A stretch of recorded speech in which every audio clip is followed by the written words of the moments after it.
Jai Hind. Today on September 9th, 2022, Pragya Lal welcome you all this edition of Bureaucrats India Webinar, Sustainable Agriculture in Punjab, Challenges and Way Ahead. Bureaucrats India has been in the forefront of critical debates besides bringing to you all stories of good governance from government, PSU and corporate sectors. We have a panel of illustrious speakers on board.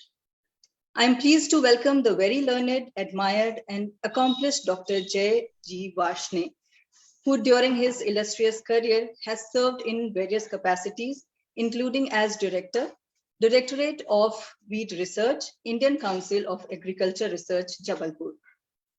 Dr. Varshney is an agri-food scientist and has contributed immensely to the field of agriculture. He has served as Principal Research Scientist at Indian Institute of Pulses Research, Kanpur. Among others, he is currently serving as Diplomat at Agriculture and Natural Resources Council, an official representative of International Organization for Educational Development, that is IOED, to the United Nations, Vienna. He has been chairman and member of many committees in Government of India and state governments. He worked as statutory member review committee on generic manipulations, Government of India, formulated integrated national biosecurity system, Government of India as core expert and as member policy planning committee on social and technology, Government of Chhattisgarh state. He published 68 research articles, 11 books in addition to more than 287 other publications in national and international journals in single and joint authorship. We are honored to have you here, sir. We are also honored to have with us District Collector Muktasar, Punjab, Mr. Vineet Kumar, a 2012 batch Punjab Cadre officer. Mr. Kumar has previously worked in the capacity of SDM and ADC. Having worked in the Agriculture Department of Punjab government, his insight would be valuable for us. I am pleased also to welcome a distinguished academic and scholar who comes with a vast experience in agriculture, Dr. Guru Koppa, Project Director, PRANA TNC, India. PRANA, or Promoting Regenerative and No-Burn Agriculture, is an ambitious 4-year project which aims for lowering emission for reducing crop residue burning. The project has already hit the ground in 12 districts of Punjab. Dr. Guru has steered, coordinated, and overseen several multidisciplinary projects from inception to completion that deal directly with policy formulation and seeking end-to-end solution approach for building capacities in addition to deepening the organization's expertise. He has worked in association with national and international organizations, State Agriculture University, NDDB, IWMI, AKDN, Kenya, ICRISAT, FAO, GIZ India, IFAD BCI, Geneva, and Grameen Foundation, dealing with all aspects of project management from a detailed plan of work and budgeting performance, review and technical assistance, and MNE including impact evaluation, coordinating directly with various stakeholders including senior policymakers and donors. He holds a PhD in rural management, specializing in institutional evolution and impact on the development of major irrigation command. Next, we have Shri PPS Pangli with us, a progressive farmer who has traveled extensively across the globe to share perspective and technology in agriculture. Shri Pangli is President, Borlaug Farmer Association for South Asia. It is a great honor for us to also have Professor Santosh Singh, who is Chandigarh-based sociologist and commentator. He is currently based in Chandigarh, teaching in a college affiliated with the Punjab University. His area of research and teaching including agrarian change, caste and Dalit studies in Punjab, and subaltern religious movement. I also take this opportunity to introduce Dr. Navneet Anand, Editor-in-Chief, Bureaucrats India, and Founder-Director of one of India's most respected communications consulting firms, Grey Matters Communication. I request Dr. Anand to please carry forward this conversation. Thank you very much, Pragya, and hello and welcome to this special edition of Bureaucrats India webinar. We have an illustrious panel today to talk about Punjab agriculture challenges and way ahead. And without eating any time, I would request our special guest for today, Professor Dr. J.G. Varshney, whom I have known for many years now, and we have his blessings and guidance, having worked in the agriculture sector. Sir, an overview on India's agriculture per se, with special reference to Punjab, will immensely help this discourse. At Bureaucrats India, we have always been at the forefront of bringing and driving critical discourse around key policy issues. We not only bring stories of great governance, good governance, so young officers like Vineet Kumar, who does exemplary work on the ground, we highlight these, and also drive critical discussion and discourse to contribute meaningfully to the public sphere.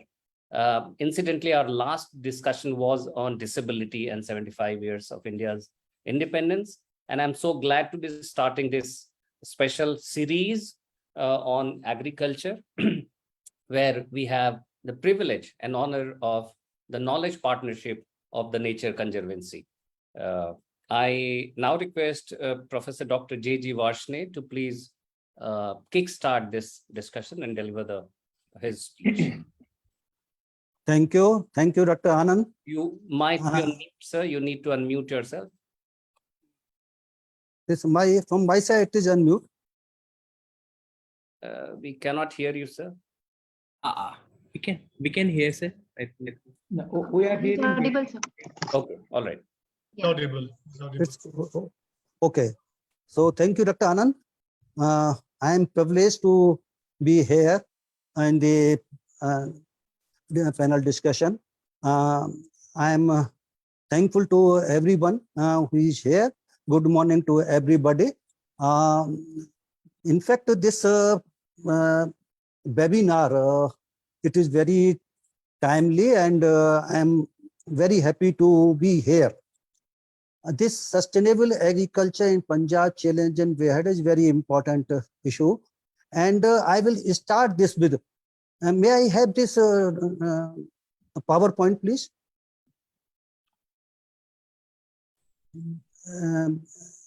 Dr. Bigya, Yes, may I have sir. the, We'll be sharing it in a while. I request Pragya ma'am to please share the PPT.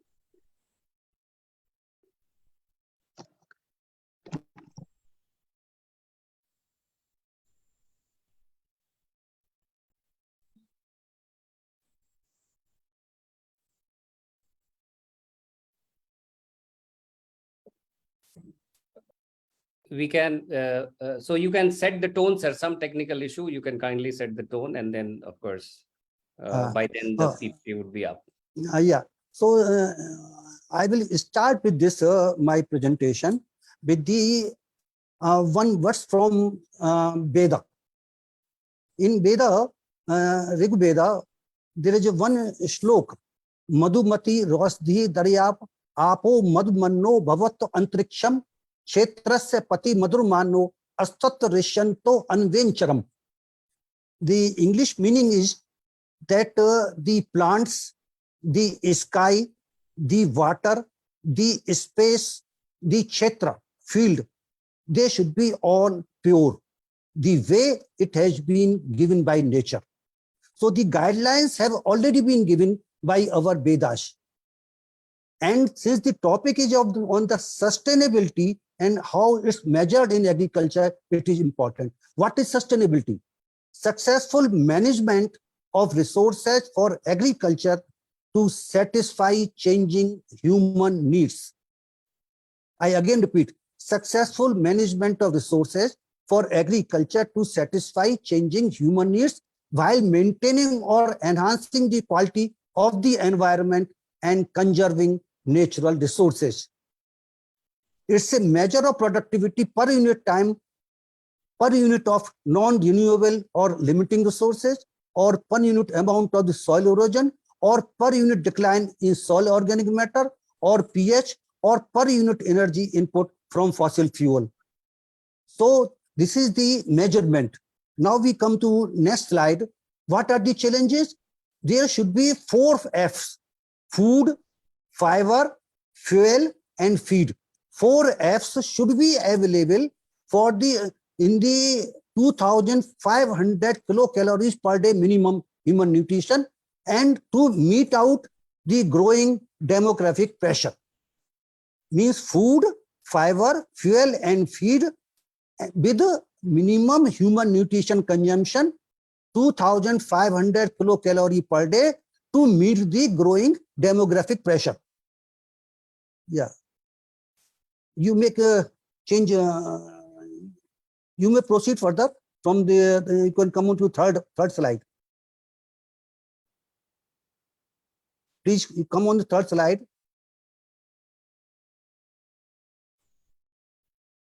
Yeah. Yeah. Next. Yeah. Next. Yeah. It's okay. Okay, please. So now I am starting with the Sustainable Development Goals. I think everybody must be aware that from 2000 to 2015, we were having from United Nations Millennium Development Goals. In 2015, it was replaced by Sustainable Development Goals. And there were the 17 Sustainable Development Goals have been finalized for till 2030. Fortunately, I have been also as a contributor here, and I won't take all the issues together. I will take only the issues which are relevant for the today's webinar. Now we come to the impacts of non-sustainable agriculture. This is very important slide. And you see, if we do not have the sustainability of the agriculture, what can happen? You see, in 1970, I have given this data from 70 to 71 to 2010-11 only, because the finalized data of the census of 21 is not available. So population, you see, in 70-71, it was 548 millions, and then it has reached to the 1,234.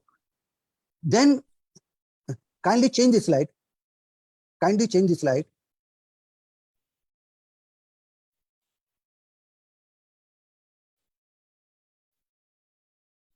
Kindly change the slide. Yeah, okay. And then you see the rural population. It has decreased from 80% to 67% from 70-71 to 2010 to 11. Cultivators, they have also reduced from 62% to 45%. And agriculture laborers have increased from 38 to 55%. So you see the impact. I'm still continuing that discussion. So you see the impact that because our agriculture has not been sustainable, so the cultivators have reduced from 62% to 45%, and from agriculture labor have increased from 38 to 45%, means our agriculture has not been remunerative. Next, please. Now the discussions which we are taking up today, which are more relevant out of the Sustainable Development Goals, these are food security and nutrition for sustainable agriculture, availability and sustainable management of water and sanitation, cities and human settlements safe and sustainable, ensure sustainable consumption and production pattern, and manage land use and reverse land degradation and biodiversity. These are the important 5 issues which are relevant today, particularly for this Punjab problem. Next, please. Now you see this slide, impact of technology on productivity and land requirement for sustenance. For sustenance, you see the in first column, second column, this yield, then cropland percent and arable land needed. If you are having the low traditional farming systems, we require around 1.2 hectare per capita.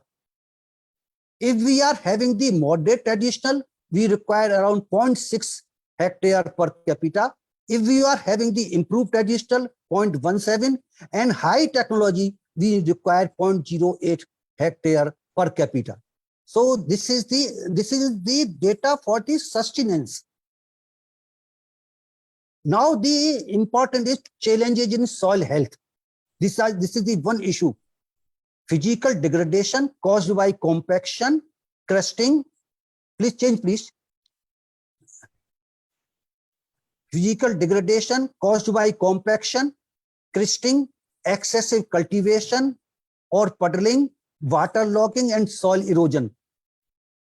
Chemical degradation caused by wide nutrient gap between nutrient demand and supply, high nutrient turnover in soil plant system, coupled with low and imbalanced fertilizer use, emerging deficiencies of secondary and micronutrients, poor nutrient use efficiencies, insufficient input of organic sources, acidification, aluminum toxicity in acid soils, and salinity, alkalinity.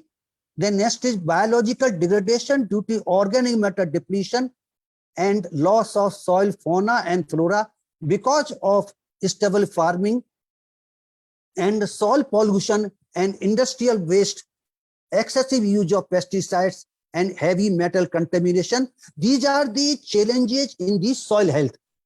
Then next is, next please. Then losses due to degradation, land degradation. You see, for making or building up of the 1 centimeter topsoil, it takes around 300 years. And soil loss is about 164 tons per hectare per year.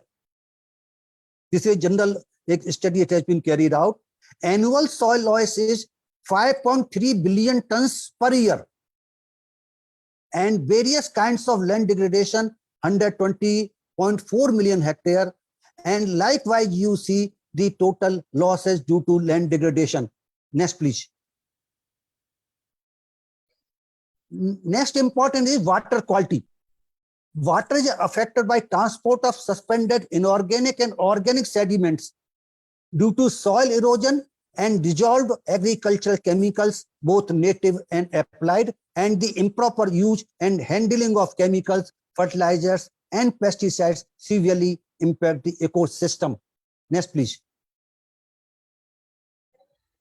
And nutrient uptake by crops. Just it's a simple study. This is given for rice, wheat, sorghum, maize, groundnut, and cotton.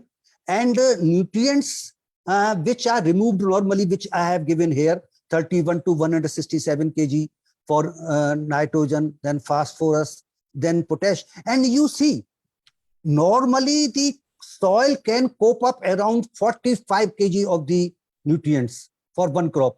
And if we are exploiting more nutrients, then it will affect the soil fertility adversely. Around 45 kg the soil is able to supply on its own. But if you are having more, then definitely where from that will come. Next, please. This is one slide concerning with the Punjab particularly. You see in Punjab, in 2003-2004, rice was grown in 32.3% areas and wheat was grown in 43.35% areas. In 2019-20, this is rice is grown in 39.67% areas and wheat is grown 44.96% areas. So you see the major cropping system which is being taken up in Punjab as a whole, it is rice and wheat.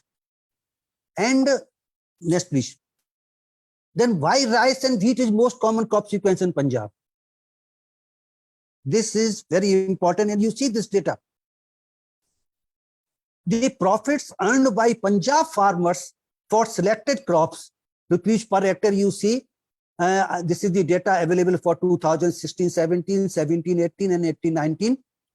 Paddy gives the profit from 66,579 to 75,887. In the maximum profit is earned by the farmers from the paddy and wheat fields. So this is the important reason that farmers are taking the paddy and wheat crop. And the disadvantage, next please. And the next please. And the disadvantages of rice and wheat cropping systems are that they are the back please. Go please back. Yeah. The disadvantage of rice wheat cropping systems are heavy feeder of nutrients and water. Both are gramineaceous. So they are the heavy feeder of nutrients and water. They deplete nutrients from same layer. They continue to build up same fauna and flora. Same weeds, same insects pests. Heavy use of nutrients and chemicals.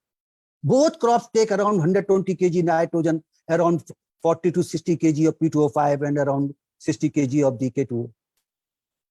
Then heavy use of nutrients and chemicals. And these both crops, they require heavy nutrients. Then polluting soil and water tremendously, affecting human and cattle health. Because a lot of chemicals are, pesticides are being used. So they are affecting the soil and water because that chemicals are percolating in the soil. And then next is the important issue is the stubble burning. Next, please. And the effect of stubble burning is severe deterioration of air quality index.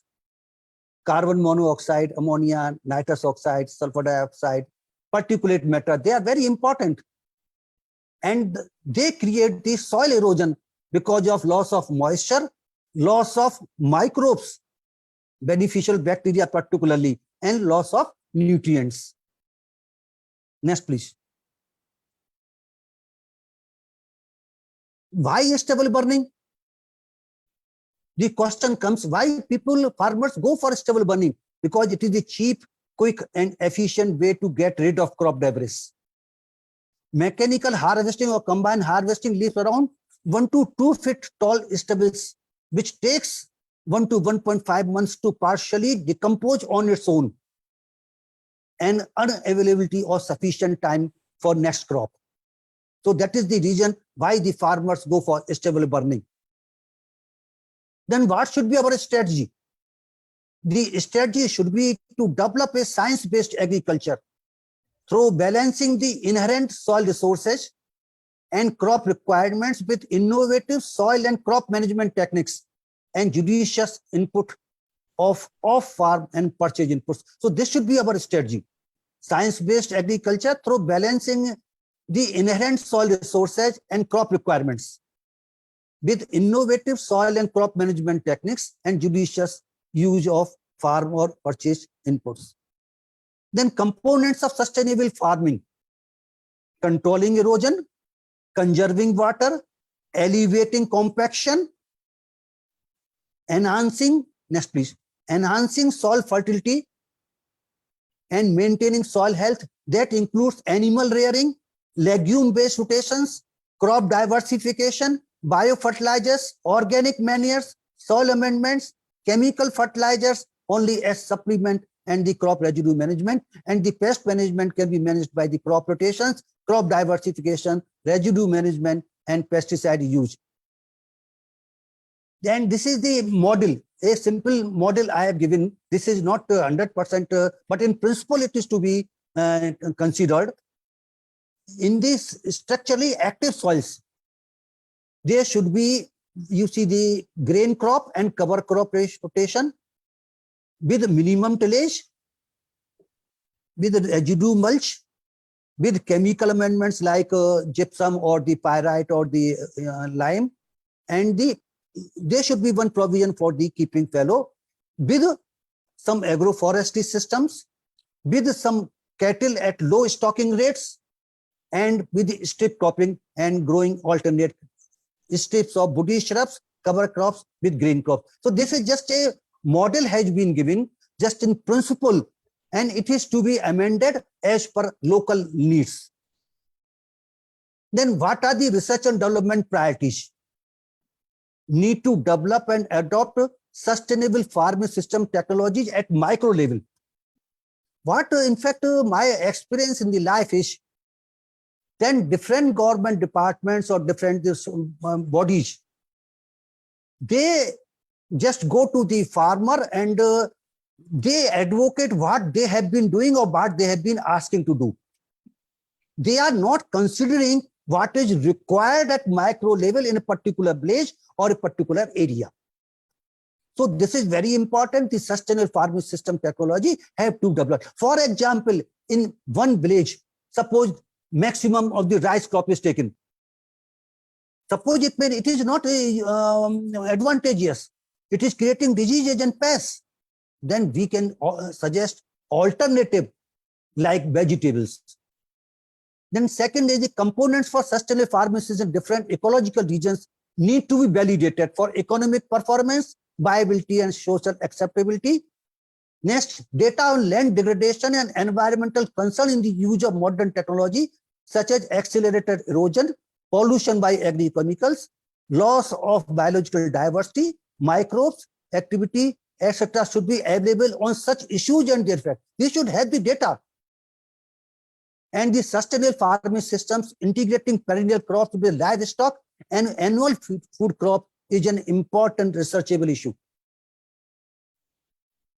Evaluation of physical, chemical, and biological properties with the time for new farming systems are needed to establish the cause-effect relationship between them. This is very important. And breaking the vicious cycle of poverty, soil degradation, malnutrition requires the scientific use of natural resources with the judicious inputs of enhancing production. Then conclusion is, traditional systems often prove uneconomical and ecological unsustainable. Farming systems based on perennial crops, commodities, and rearing animals need to be adopted. Sustainable farming systems are achievable through the use of modern technologies involving improved cultivars and cropping systems, energy efficient tools, judicious input of manures and fertilizers, pesticides and soil management techniques to conserve soil and water resources and reducing pollution hazards. In fact, these are some of the ideas which I have given, but I will say that we have gone for the rice and wheat system, and we should go for the suitable cultivars just to check the stubble burning. We have to go for the conservation tillage, maintaining the proper crop cycle. Sometimes people require 2 years of the zero tillage. Sometimes people require the 3 years of the zero tillage. Similarly, organic manures are to be used because the fertilizers and chemicals, they are going into the downside of the stream. And the nanochemicals, now lot of the pesticides and chemicals, insecticides and the herbicides have come up in the nanochemicals. So we should go on the further research on that. We should go for the biopesticides. We should go for the suitable crop sequences. For example, I will tell, if there is a lot of Cyprus rotundus or the mota, take sesame in the cropping system for 2 to 3 years as a cropping sequence or in the intercropping system. So these are some of the issues. In fact, the solutions are available, but unfortunately, we have not been able to go in for the further research, and we have not been able to give the proper advice. The farmers, in fact, they are in very much dilemma. Punjab farmers are very intelligent, they know it, how to manage. But they have to be made aware that, just for a minute, please, that they know that they are getting lot of profit from their rice and wheat cropping system. Then what is the alternate with them? You cannot ask them that you go and leave the rice wheat cropping system and you leave your profit. So we have to go for the technology which I was just suggesting. We have to go for the alternative cropping systems like vegetables in Balor Kotla. A lot of vegetables are being grown. So the main motto has been to make the profits, and it should be comparable, almost comparable with the rice wheat cropping systems as a whole. Thank you very much. Thank you very much, sir. Thank you. Always a delight listening to you. And I felt I went back to my JNU days when we would listen to our professors with a great, who will bring a very, very holistic picture of what are the challenges, what are the problems, as well as providing a solution. Now, having set the tone, sir, I think there could not have been any person better to talk about what is being done on the ground than the head of a district, Vineet Kumar IAS himself. As a district magistrate, other than managing multitude of work responsibilities, he has also shown exemplary passion towards agriculture. I think what has helped also is his previous stint in agriculture. And we are eagerly looking forward to your views, Vineetji, as to how you're managing things. What are your prescriptions as we go ahead? Vineetji, over to you. Yes. Good morning, sirs. Good morning, fellow participants. It's an honor to be a part of such a distinguished panelist. And sir has just summed up the whole problem we are facing in Punjab. And I have joined Muktasar around 4 or 5 months back. And the issues sir has rightly laid out that very water and fertilizer intensive monoculture practices. I'll say monoculture, but it's on wheat and rice. And then the resultant stubble burning issues, which not only create huge pollution, but then nutrient loss also in the soil. And the judicious use of nutrients, fertilizers is not taking place, though there has been a lot of IEC activities under Atma and through extension centers. But then somehow the farmers are sticking to the old habits and not getting their soil tested and not taking a proper decision about how much nutrients their crops need, and then to go about it. So, sir, what we have been doing in the district so far is tackling all these issues with a multi-pronged strategy. What the government has started doing very recently is promoting of DSR, direct seeding of rice, over NTR, which is natural puddling method. So multiple of benefits, as sir has also said. And this year, our district has topped the whole Punjab districts in bringing farmers over to this DSR method. As I speak, around 15,000 hectares out of 1.8 lakh hectares total rice has been brought under this. What 1,500 rupees per hectare, the price which has been paid by the government to as an incentive to bring, that has also helped. But what has also helped is a lot of IEC activities and some past experiences of farmers who have seen the benefits. Not only does it involve less fertilizer uses, but also less irrigation, less water requirement. Only thing is you need a lot of weedicide at the initial stage. But otherwise, it has been a win-win situation. We were expecting around 80,000 hectares, the target was, but then we could manage only 15,000. But sir, I think we'll build upon that, and other districts are also working towards incentivizing the DSR thing, which is a way to go, because Punjab is very much water stressed. Also, sir, this is cotton belt, so there is diversification into cotton also, which brings much more remunerative prices to the farmers, and also takes them away from the usual cropping pattern of rice. Sir, pulses is a very good thing between the wheat and rice thing. Somehow the government has not been able to push farmers towards that because of this very easy MSP regime, which has bound the farmers into a very wheat rice culture. But this year, government has also introduced MSP for moong, and even the lot of sale has happened in the private markets because the quality of moong was not good. But then the government came up in a big way to support their differential pricing. So if 7,000 is the moong price. So if somewhere, if they're getting somewhere around 6,000, so the remaining 1,000 is being given by the farmer, being paid by the government, so that they don't feel the pinch. So apart from this, sir, so this is in a way motivating them towards crop diversification. Also, pisciculture is coming up in a big way. Lots of jhinga farmers and as well as fresh water farmers, freshwater fishes fisheries are coming up. And sir, what we have been trying to do is that Punjab looks very barren, so not directly related to a sustainable agriculture, though it can come in under the ambit of sustainable agriculture as well. We have been preparing 200 acres of mini forests in the Gram Panchayats using Manrega.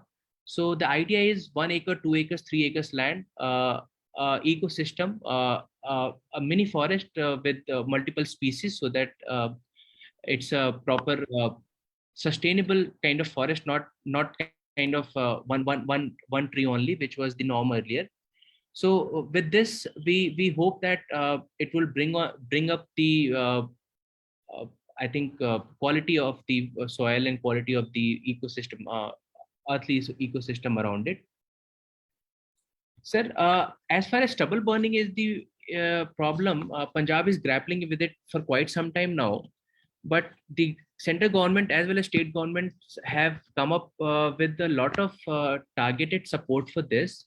As we speak, the district has around 1.5 lakh hectare area covered under machinery, with around 77,000 machines, mainly super seeder, zero till drill, which, as you know, sir, it's a way of in situ management, as well as balers, which are ex situ management. So, sir, with this, we are in a process of around managing 10 lakh ton stubble, and if we have, say, one hectare gives 7 ton of stubble, so this comes around 1.4 to 1.5 lakh hectare we can manage.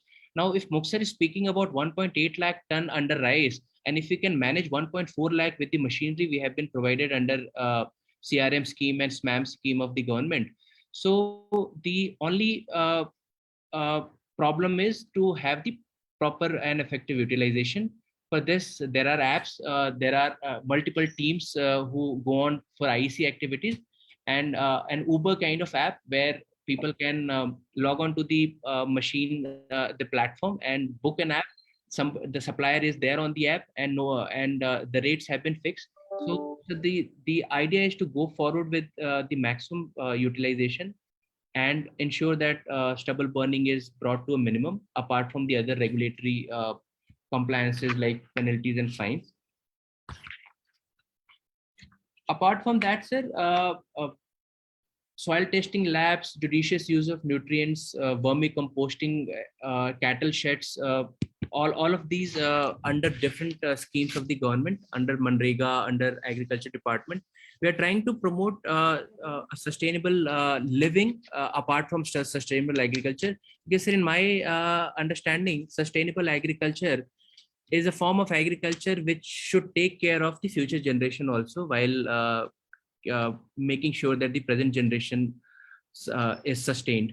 So the focus is that they understand that whatever they are doing, they should bequeath it to the future generation much better than what they had received from the earlier generation. So the focus is on IEC activities. I think the way forward for our district as well as Punjab also is set to change the mindset,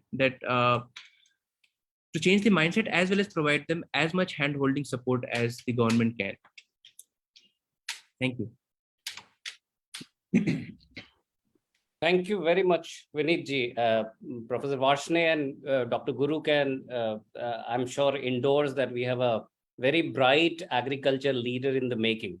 The clarity with which you have enumerated the various interventions and activities and the clarity of thought, Vineet ji, truly is remarkable. And I'm sure this will augur so well for the administrative framework. You were talking about the changing the mindset. And we have with us Dr. Guru. Before we come to Dr. Guru and allow him to share an very, very effective, very potent program called PRANA, which is promoting regenerative and no-burn agriculture, which is focused on behavior change and trying to touch farmers at all his or her touch points. I think can I request Guru sir to share before we bring in the academic to summarize and theorize? I think we have some practical on-ground experience, from FAO to ECRISAT. Guru sir brings with him enormous experience, and that we are going to gain insight from. Over to you, Guru sir. Thank you, Navneet. And first of all, my sincere thanks to Dr. Varshney for bringing technical aspects of the Punjab agriculture, the issues related to challenges for this, and also the current context of what the issues are being faced by the farmers. And also, Vineet, thank you so much, because this also aligns very well with what our initiative, which I'm going to share with you. And I'm sure that we'll be able to take advantage of the initiatives by the district administration in Muktasar also, where we are also actively implementing our very ambitious and very big project from this year, from June. So then now, just because this is Punjab agriculture, again, building on what Dr. Varshney said, I'm just touching upon some of the issues which both of you have touched upon. The biggest problem now, you look from whatever angle, whatever perspective, everybody goes to the paddy wheat monoculture. So here the farmers are incentivized to produce only wheat and paddy, which again, Vineet knows very well as a policy person. And it's a farmer, every farmer is being incentivized, motivated to only go for paddy and wheat. That's how it has been there. And now because of this, paddy and wheat culture, farmers have to draw more, resources, and again, they have to draw more groundwater, use more chemicals, more fertilizers. And also this is also leading to a social issue of taking more loans. So this is one. And of course, even though Punjab is one of the state where the land holding is still relatively high compared to national average, still there is a decreasing land holdings. And this is another thing. And also increased cost of crop production and also cost of living. And this has led to the debt trap for many of the farmers, especially small and marginal farmers. And this has forced, because we have to understand when we say that the farmers have been forced to keep growing wheat and paddy, please understand this statement in the context of the VCS circle of APMC, how the APMC agents operate, how they are being trapped into this kind of, these farmers, especially farmers. So this is one thing. And of course, intensive agriculture is also damaging the natural resources. And especially in Punjab, 97% of the cultivable land is under cultivation. It means that there's no scope for increasing any additional land or bringing additional land under cultivation. So this has led to deepening water table, and fertilizer consumption is highest in the country. 10% of the total fertilizer consumption is being used in Punjab, though 1.5% of the land is entire country land is in Punjab. So this is, and now crop residue burning, at least for last 8-10 years, just when government of Punjab has brought in that no regulation of water or borewells in the month of May and June, forcing the farmers to take up planting only after June 10th. So this crop residue burning has aggravated deteriorating soil and health, which Dr. Varshney has beautifully explained the issues related to soil health. And a lot of farmers are moving away from agriculture. This is another phenomenon. And if you go into certain packets, around 70% of the farmers are cultivating on lease basis. The owners are away.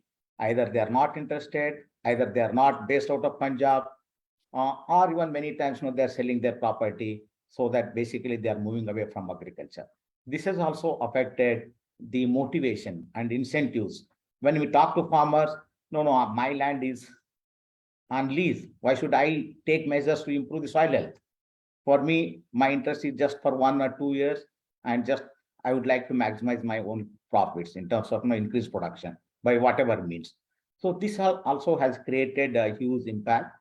And also less than 20% of the farmers are young. This is also no many of the aged farmers, no motivation, no or lack of awareness about the latest technologies, innovations. This also has affected. And this, whenever we use this high yielding varieties, not necessarily this applies to Punjab, but across the country also. When we say that high yielding varieties, it's not that they yield higher yields. Basically, they extract more resources in terms of fertilizers, pesticides, and instead of using disproportionately high inputs, the output is insignificant. We have to understand this high yielding varieties in this context of very limited gain in the output in relation to the inputs used. And so here the TNC, the Nature Conservancy, which is one of the biggest in the world, involved in conservation, agriculture, freshwater conservation, climate change, sustainable agriculture. So TNC India, which is existing here for last 7 years. Now we have initiated a very big, complex and ambitious project called promoting regenerative and no-burn agriculture. And here the focus is on regenerative agriculture rather than sustainable agriculture, which is a broader concept. And our focus is on keep soil covered, minimize soil disturbances. Basically, the focus is on soil health and maximize productivity. And these are the things. And of course, this project is not addressing livestock by design. So this is one thing that we are doing it. And just next slide, I'm mentioning these are the objectives of this very big project with a goal of arriving at a tipping point that eliminates crop residue burning in Northwest India by 2025. And we have these specific objectives, eliminating burning of 1 million hectares, actually crop residue management on 1 million hectares, and getting at least 250,000 farmers to adopt no-burn agriculture system, and preventing at least 6 million tons of carbon dioxide and saving 5 billion liters of water through various measures of regenerative agriculture. And also in the process, also we would like to pilot very innovative financial instruments so that the farmers adapting no-burn agricultural practices will be incentivized. This is a project, and this has been initiated on 1st of June. This project is being implemented in 18 districts of Punjab. And as part of next, because this is covering almost entire land except these 6 districts. And here, if you see, as Navneet was rightly mentioning that our focus is on behavioral change. Our central focus is on behavioral change, which is complemented by agri-entrepreneurs, promoting agri-entrepreneurs through some field soldiers like field coordinators. And also we are adapting on a very large scale digital technology and remote sensing solutions. And also we are going to collaborate with various stakeholders, principally Department of Agriculture, Government of Punjab, and Punjab Agriculture University, KVKs, including KVKs, and many other organizations, including central government also. These are our important stakeholders. And as I said to you that here we have 2 different models. In the first year, we are going for a high intensity activity cluster, wherein we are going to work with individual farmers. And here we have taken some 2 districts, 104 villages, and 5,000 farmers with whom we are going to work directly. And here, for every 100 farmers, there is a field agent who is going to coordinate, engage with these farmers, and advise him.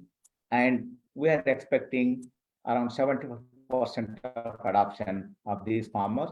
And also, I would like to highlight that all these farmers are going to be incentivized in terms of monetary incentives will be there for adopting no-burn agriculture. So we are incentivizing all these 5,000 farmers for adopting whichever technology, and we have deliberately put it as a technology agnostic. We are not promoting any specific either happy seeder, super seeder, but we are aiming that farmers should go for no burn agricultural practices. And including this year, in the first year, we are targeting 10 districts, 1,600 villages, which is a very big, and we are going to reach out to 1.5 lakh farmers. And here, for every 10 villages, we have one field resource person. We have made a cluster of 10 villages, and every 3 villages, we have a demo of various kinds. In collaboration with Punjab Agriculture University, we are conducting demos. And this is how, and in the second and third year, we are going to reach out to almost 9,000 villages and entire 18 districts, 7.5 lakh plus number of farmers we are going to reach. And as we mentioned that this will be in integration of agri-entrepreneurship model, where we are training 5,000 plus agri-entrepreneurs. Digital technology solutions we are bringing in on a very large scale, and also these field scouts or Kheti Doos also are being deployed in the field to engage with the farmers. So this is how we have planned. And just I stop here for your comments and suggestions. Thank you very much. But one good thing about is that when I heard Vineetji that you are doing a lot of interventions and also subsidy to the farmers, we would like to take advantage of those interventions to reach out to the farmers, to help the farmers, and to make them follow no burning agriculture practices. Thank you. I stop here. Yeah.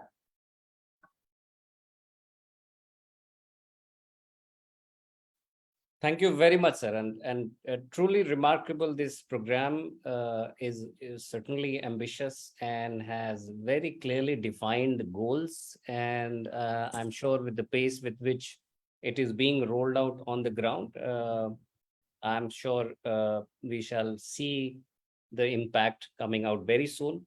Professor Singh, having heard renowned academic come administrator, come scientist from the field of agriculture, Professor Varshney, Dr. Guru, who brings with him enormous expertise, and our very young Vineet, who as a district magistrate has been driving some extremely innovative programs and interventions. Seems he's very passionate about agriculture. With the ease with which he was talking, I mean, we have had opportunity on the Bureaucrats India platform to talk to many collectors from across the country. I unfortunately haven't had the opportunity to speak on agriculture. So excellent listening to you. Santosh, we have, and I'm so glad to be sharing Santosh's recent book. He has just edited a book called Remembering Village, and he reminds me of how passionate he has been about India's villages and everything that he speaks. Santosh, Punjab has seen a unique, pattern from the, Green Revolution days, when the agricultural growth peaked to around 6%, which was double the India's growth from about 70 to 85, 86. Then we started to see a little decline around 3%, which was at par with India's growth from about 85, 86 to 2004, 2005. And then 2005 onwards, we have seen a slightly decline going down the India's growth. It is around 1.6 to 2%. Naturally, there has been a host of socio-cultural, societal factors that some of our panelists have spoken about. But you bring in that academic perspective. Dr. Varshney spoke about the shift in the pattern of agriculture, from, the population, rural population dwindling to cultivators going down, but agricultural labors going up. Now, we would be happy to hear from you an academic perspective as to what have you seen all these years being in Punjab, studied its villages very, very minutely, and where do you see we are headed to? Professor Santosh Singh.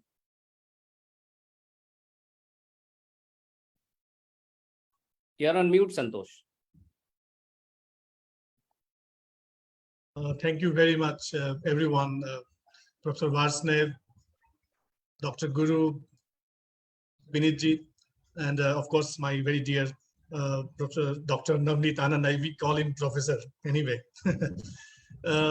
It's very, it's been very, very interesting listening to all of you. My vantage point from where I come is my 2 decades of teaching courses like Sociology of Agriculture, Understanding the Rural, when I was in Delhi, and I was offering these courses. And I also, the best part about my engagement was not just the classroom, but I always used to take my students to the villages of Punjab. And that is how and of course my research work is in Punjab, so I have the vantage point of some of these reflections that I'm going to share with you. And I'm happy that Dr. Navneet Anand mentioned about Green Revolution. In fact, much of the tragedies actually that happened, did happen because of the fact that we have something like this grand intervention called Green Revolution in the past. So when we talk about future, we have to be very aware of what we did in the past and what we are doing now. So future is contingent upon our history, and the history is about the things that everybody is spoken about, and we more or less know about how we are talking about wheat and rice dominated Punjab agriculture. I mean, the answer is very simple. I mean, there is a history to it actually. And why should Punjabi farmers be growing rice and wheat in any case? So therefore, it is important. I don't want to go into the some of these issues which are pretty obvious now. We know about them, but we are here to essentially talk about how do we go ahead from here on, because we know about because we have the advantage of hindsight. We know what went wrong and why idea of agriculture was imagined in a particular way. For example, why Punjab became the center of Green Revolution. And therefore, it was very reassuring listening to Vineet ji, because I think some of these things that he has been doing is precisely what Punjab needs, and other districts of Punjab need. I do have these fond memories of visiting these villages, hundreds of villages in Punjab, and everywhere I go, I see these wells, traditional wells, surrounded by these barricades and treated as some kind of what do you call that, some kind of museum piece. Old generation of men and women will come there and talk about it. Some 50 years back, this used to be the place where a lot of things used to happen. It was the center of all kinds of social activities, but they are no more active now. All the wells of Punjab have now dried up. What an irony and paradox. Punjab gets its name from 5 rivers, land of 5 rivers. And what has happened to the water? Because the fact that we absolutely singularly dependent on the idea of what was referred to as Green Revolution, that Punjab is now facing these kind of crises, and that is where I think it's what we need to understand is that there is some problem. There has been some problem with the way we imagine development.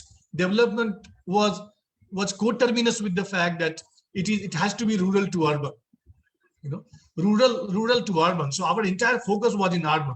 Unlike the Japanese, where what we created in urban, we also gave it back to the rural. In India, it was a one-way traffic.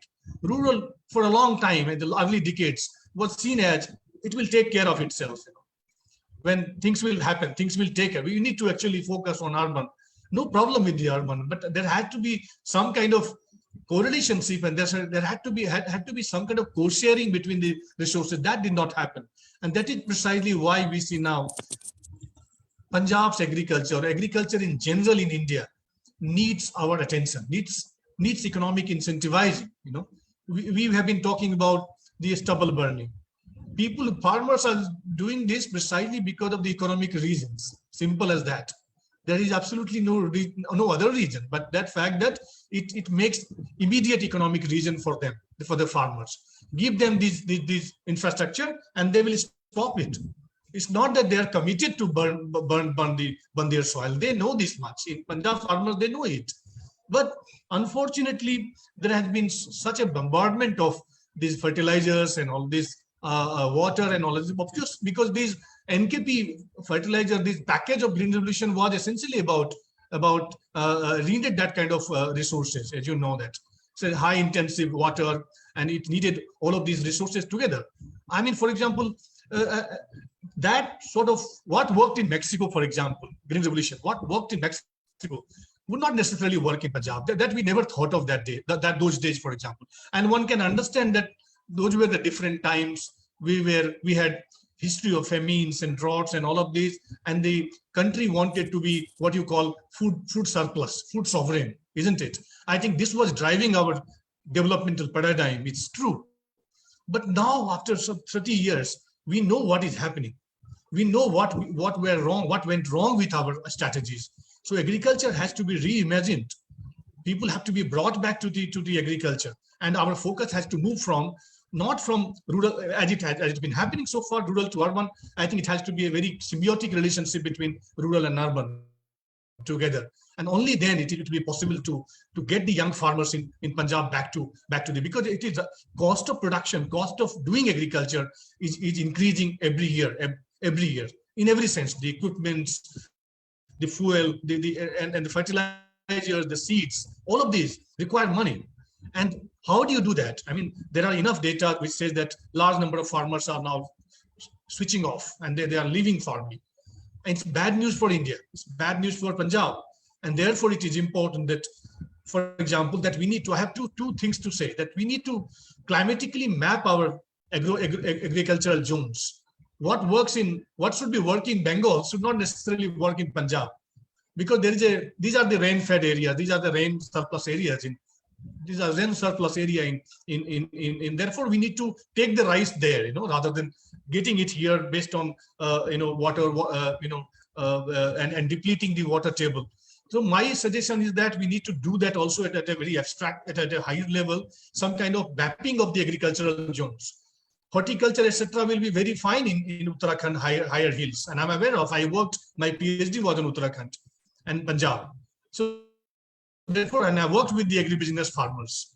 So I'm aware that floriculture is a very popular option in Uttarakhand, many parts of Uttarakhand. But if you try that in the foothills of Uttarakhand, it will not work. And therefore, it is important for us and the last two things. One is that because some of the really experienced people have already spoken about it, and I just want to add a few things.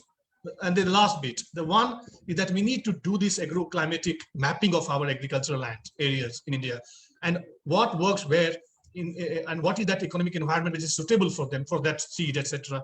In Punjab, for example, cattle population has absolutely gone down. There's no pulses, for example. It affected the health of the soil. Everybody knows that. Leguminous plants have disappeared. Pulses disappeared, so leguminous plants disappeared. Cattle disappeared from Punjab because of heavy mechanization of Punjab agriculture. There are sociologists who said that, Thanagre said that there is a victory narrative about Green Revolution. There was so much of celebration of Green Revolution, which is fine, but I think time has come now to realize that the sustainability is most important. What works for the future generation is the only thing which should be guiding our policies. And I'm very happy that young IAS officer like Vineet is actually leading that initiative. I'm really excited sitting in Punjab, and when I heard this, and I thought I was really not very optimistic about it, but I'm very happy that you allowed Vineet to speak before me. I'm really very, very optimistic and very positive that I'm sure things will change. But so therefore, one thing was that agroclimatic mapping has to happen. One, and two, that our development paradigm has to move from urban to rural for a change. Rural is not something which will take care of on its own. Rural India needs us. Remember that still about 65% of Indians live in villages, and therefore we cannot ever ignore. That is why I'm remembering India's villages in my book. Memon Srinivas did it some 40 years back, Remembered Village. I'm remembering it because I'm a part of it. And I learned a lot, Navneet ji, in this discussion, surely. I'm very, very happy and optimistic about Punjab agriculture for sure. Thank you very much. And I'm sure we'll take some questions. when it Thank you. counts. As long as we have academic like you, bringing in that sound, profound theoretical perspective, and coupled with your on-ground experiences, and administrators like Vineet, who, despite his very hectic schedule, has very, very kindly consented to join this. And we truly are honored, and we are going to seek his guidance. I'm sure Guru sir would like to take and as share with Vineet the program PRANA that is being run on the ground. Now we are getting some questions both on my WhatsApp and on my there are people watching this on. We have Mr. Pangli, some connectivity issue, but today on September 9, 2022, you're watching this special edition of Bureaucrats India Webinar, where we have experts who have displayed remarkable insights in sharing with us their views on sustainable agriculture, regenerative agriculture. And what a better way to end than have this extremely prolific, progressive farmer whom I have had the luxury and privilege of knowing for many years now, and who have been guiding us. We have been working in agriculture, Mr. Pavitr Singh Pangli, known the world over as one of India's most progressive voices on promoting technology in agriculture and so on. Pangli Sahab, Namaskar, Sat Sri Akal, sir. We have been missing you. Technology is disrupting our rendezvous.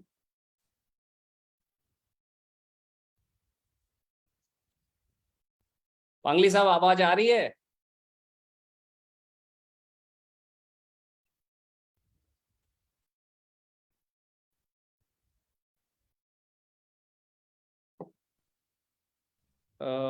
All right, my team. So we have some questions in the meanwhile. This one is for Guru sir. What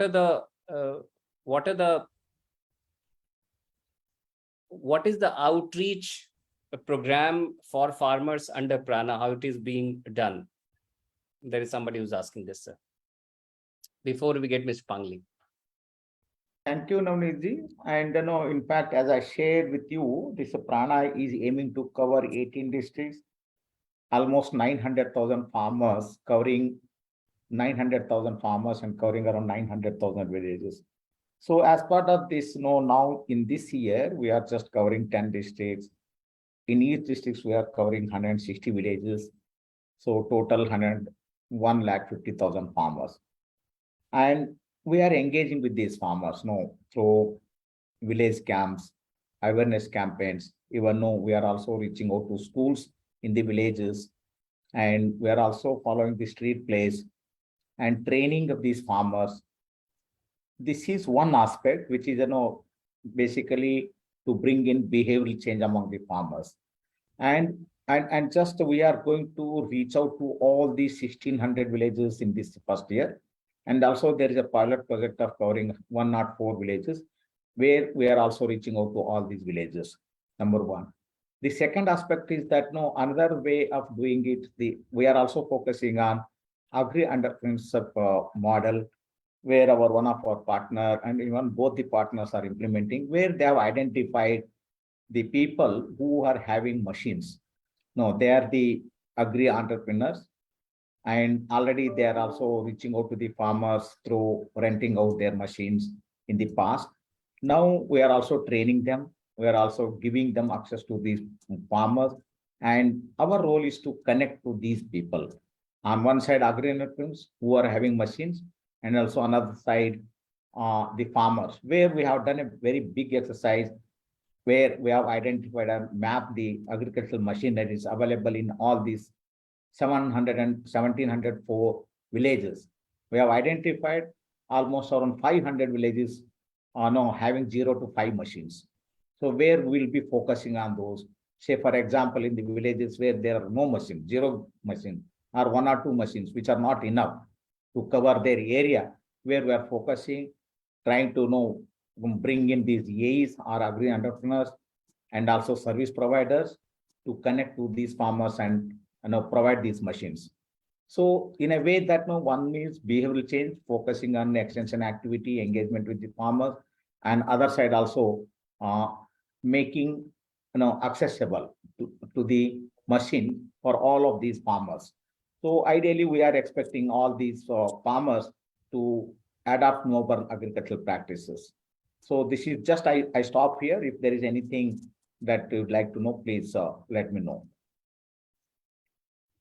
Thank you very much, sir. That was very comprehensive and truly a remarkable program with a very strong component of on-ground intervention. Vineet, you spoke about this app and I see some synergy in terms of, the kind of project that PRANA is and the kind of work that the government, state government is undertaking, along with, of course, a lot of support from the central government. I was just going through the kind of interventions and the kind of, programs that are being pushed from the central governments as well. Now, in terms of the machinery availability, there has been a bit of a concern. And I think PRANA is also mapping various machine providers for CRM. Now, how does this, is this only for Muktasar or this is a statewide app that we are looking at? This app is a statewide app, and it's a Uber kind of app where both people who have been given these machines, cooperative societies, panchayats, individual farmers, there are different subsidy components for them. So they will be on the app, and people can register on the app and book a machine and get it from them. The rates have been fixed. Because sir, one of the problems which we have faced, I mean, by the if we do the back of the envelope calculation, we have sufficient machines to cover almost 1.4 to 1.5 lakh hectares stubble out of 1.8 lakh area under rice. So the machines are there.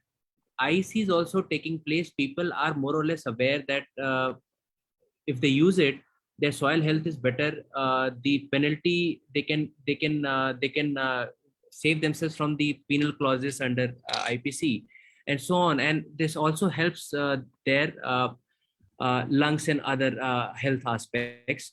So the usage is a concern. We have to optimally use it. So this time, sir, will be going in a much focused way to ensure that all the machines are better mapped, better used, and wherever will have some sort of call center also, district helpline, that if anybody wants to have it and is having some issues in getting the availability, then we should jump in, because the time window is very short. I think it's only 15 days in which the whole process gets over.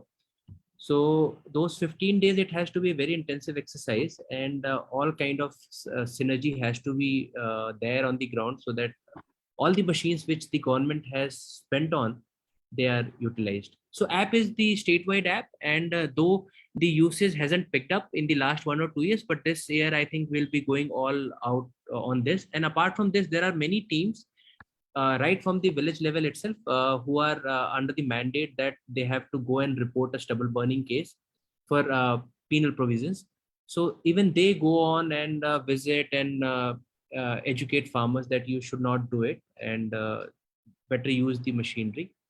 So sir, I think hopefully this year the performance would be better, and it would show in the air pollution levels during the months of October and November. Excellent. I'm sure with the kind of intervention that the state government is doing and some independent initiatives like PRANA, we are bound to see certain. Professor Varshney, how hopeful are you of seeing a shift? And we are all very optimistic. I'm sure you are also an optimist. I'm very, very much optimistic, and I find that the persons like Mr. Vineet and other people, Dr. Guru, they are doing really wonderful work. I really appreciate. Great. Santosh, you have had experience of working very closely with farmers on the ground during your research and post that also. I have read with great attention, your articles from the Indian Express and Hindu and where not. Now, how do you look at this special component on behavior change communication of farmers? Because hardware-wise, I think we have seen the central government has been pushing. I think this is something that is going to be critical. Do you think? It is very critical. I think the intentions are all very clear. I think we have realized that sustainability of agriculture has to be forefronted. So in that sense, I think we have made a huge stride, and I think that itself is a remarkable change that has happened in the last couple of years. That agriculture is being discussed about for various reasons, but agriculture has occupied this center stage, and people now realize that we can do everything. We can create. You saw it during the Corona time. I think a large number of people actually went back to the villages after all, and have been articulating this. All the sociologists and anthropologists in India, all these years have been saying that rural is disappearing, rural is gone. All that we have is Delhi and Bombay.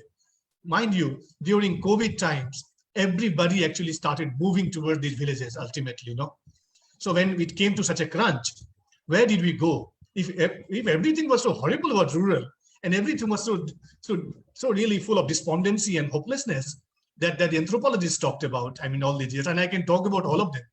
I don't want to name, but it always gave me a sense that I think it's important that we must realize that ultimately rural is the one where, so nobody had given me this answer, and I've asked many people, tell me, why did you think people will walk from Bombay to Chhattisgarh?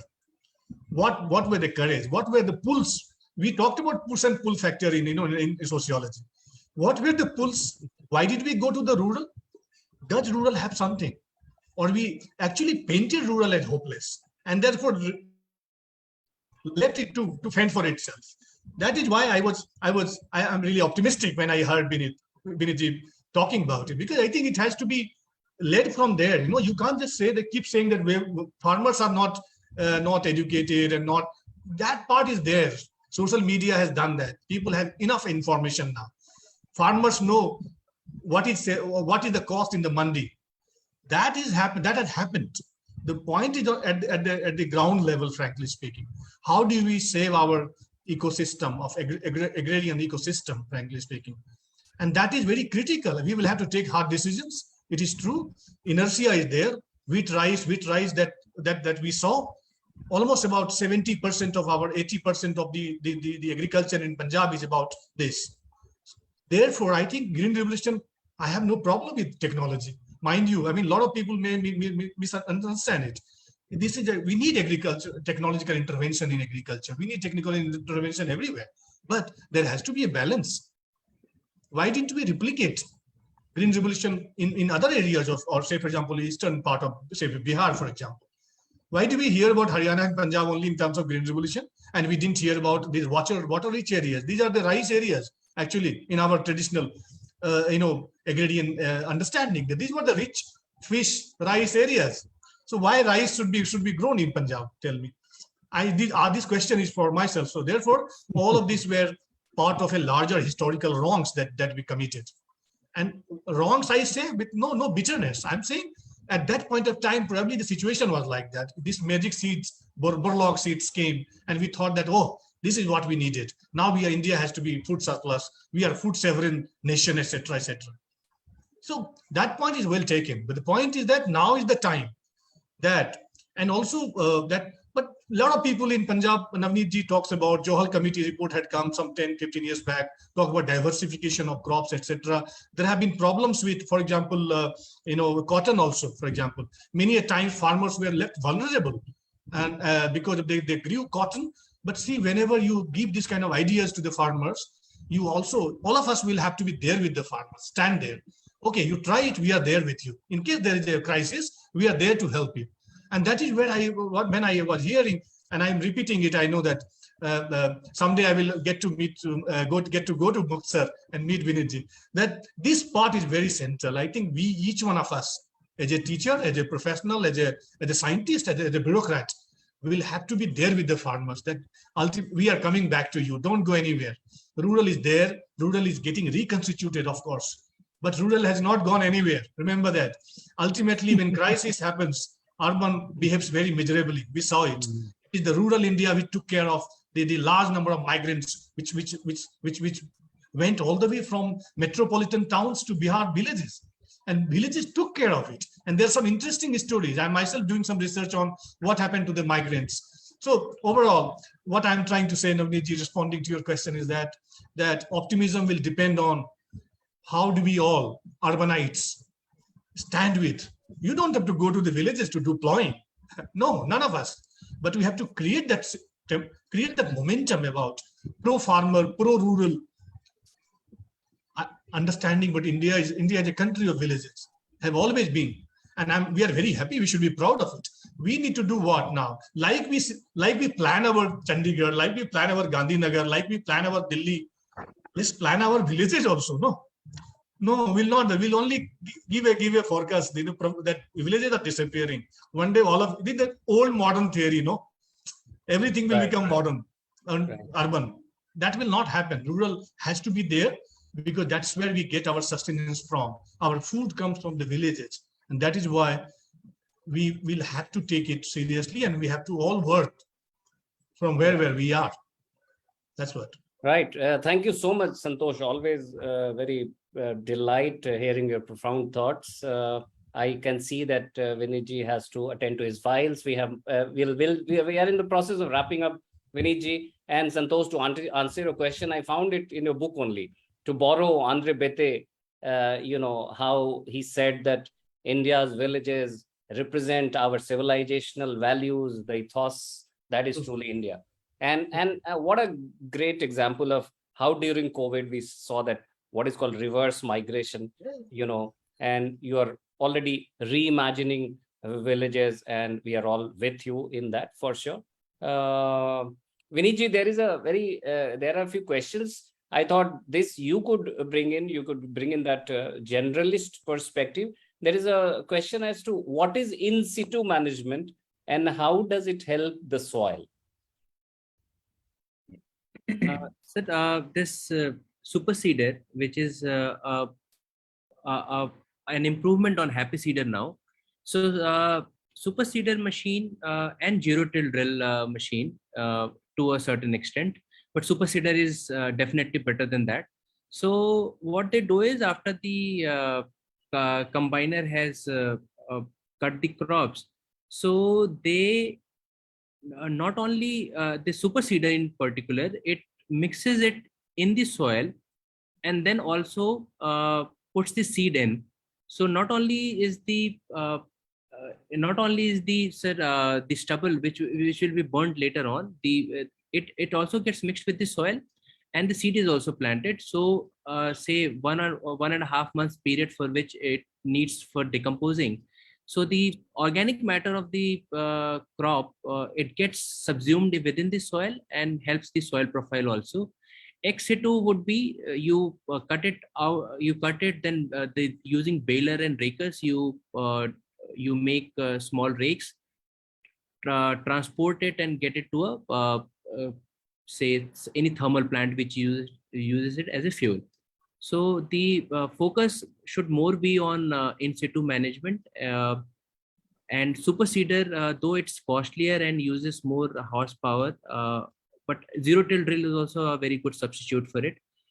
So more, I think, more technical detail, I think. And that is why I wanted an administrator's perspective. I'm coming to Guru sir. He has already raised his hand. But sir, you could also take this up, Guru sir, that farmers get only a short time to plant paddy. So they adopt burning measures. What is the best way to stubble management, considering that the window is very small? Yes, sir. Guru sir.